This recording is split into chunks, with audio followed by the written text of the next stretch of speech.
Ситуация на ресепшене, когда приходишь за талоном к врачу. Странно, что очереди нету. Где девушка? Ладно. Эй, ты кучерявый. А, чего? Да-да, я тебе говорю. Ты чё сюда пришел?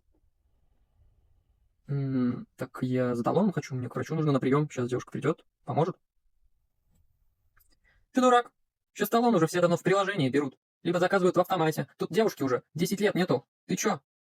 Ой, откуда вы все лезете? Где ваше гнездо? Мне уже пора чаевые получать за то, что я тут стою.